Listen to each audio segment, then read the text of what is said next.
Hello and welcome to the Wednesday, May 20th edition of the Day Weather Podcast. Well, that severe weather is coming today. It remains on schedule for parts of eastern Wyoming, western South Dakota, western Nebraska, and extreme northern Colorado. We'll be taking a real close look at that. We're going to be cooler as we get into Thursday and Friday for the region. Not dramatically cooler, but enough to notice. We're going to have a sneak peek into the holiday weekend. Really, it's a mixed bag of weather coming this holiday weekend. And tomorrow, with Thursday's podcast, we'll take a more detailed look at each day of the Memorial Day weekend as you make your plans. I know a lot of you are going to want to head to the great outdoors. The weather, as it usually is over Memorial Day weekend, will be challenging in a few areas. We'll show you that, but we'll go into more detail for you tomorrow. This is what the time of year is. Platte County yesterday near the Wheatland area suffered a big microburst. A line of showers and thunderstorms that developed over northern Colorado and eastern Wyoming yesterday moved rapidly north and produced really more wind than rain, although there was some hail reported.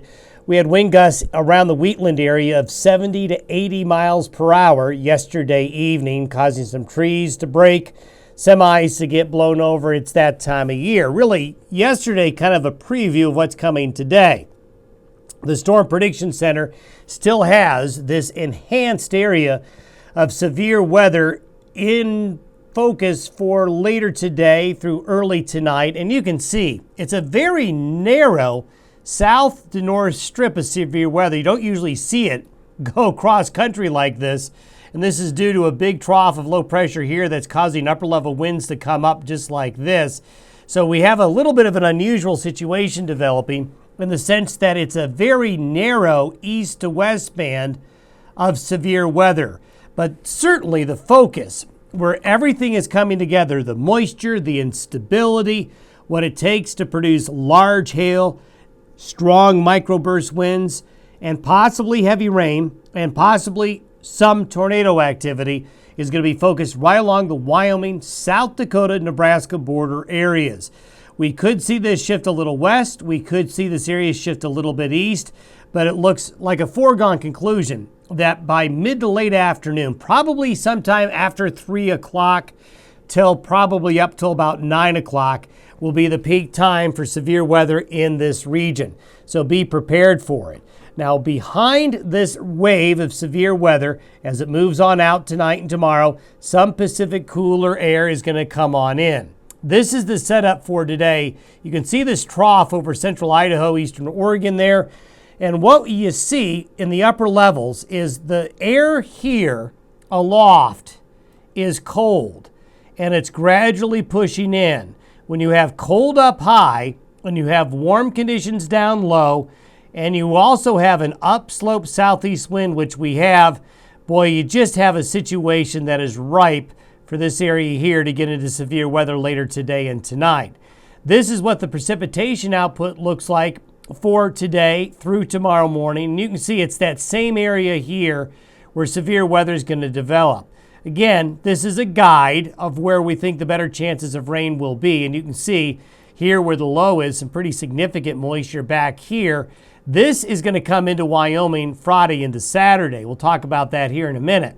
But this is where we're going to see the risk of strong to severe thunderstorms. And even in these areas that are just white in eastern Colorado, you're going to still have that risk of severe weather.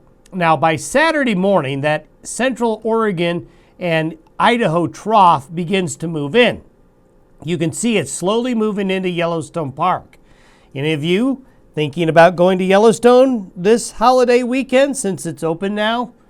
Well, we'll show you that you might want to change your plans, because here we have a wide swath of significant rain stretching across northwestern Wyoming, southeast and southern Montana, from eastern Idaho through here. Now, these areas here, lots of folks in the Bighorn Basin worried about getting their crops started, wanting some moisture. Well, they've finally got a good chance here around Powell and Worland to get some needed rain up to Billings and up into the plains of southeastern Montana. However, it's going to be a cold rain, which means, yep, look at the Bighorns, look at Yellowstone Park, look at the Wind Rivers. Most of this comes as we get into late Saturday, overnight Saturday into Sunday. So if you're going to be heading to Wyoming's great outdoors, the higher elevations here certainly have the risk where you could get snowed on this holiday weekend. This is the cold core, is going to be Montana and northern Wyoming. The southern parts of Wyoming into Colorado, it'll be cooler, but not as cold. These are temperatures Saturday afternoon relative to normal. So you can see we've got a little patch of 30 degree below normal temperatures across parts of central Wyoming. As you go further south, note that temperatures are not nearly as cool across central and eastern Colorado into the Plain States. However, not all bad news. By Monday, Memorial Day, there's a nice warm-up coming. But certainly it's northern and western Wyoming and southern Montana that's going to be the most wet and have the worst weather this Memorial Day weekend. By Tuesday of next week, the jet stream straightens out a bit. Pacific air comes back in, so temperatures will moderate beginning Monday, heading into the early to middle parts of next week. Thanks for watching and listening to the Day Weather Podcast. A reminder, tomorrow we'll take a real hard look at that Memorial Day weekend in more detail. In the meantime, for those of you in eastern Wyoming, western South Dakota, western Nebraska, northern Colorado, southeast Montana, be ready for the severe weather this afternoon and evening.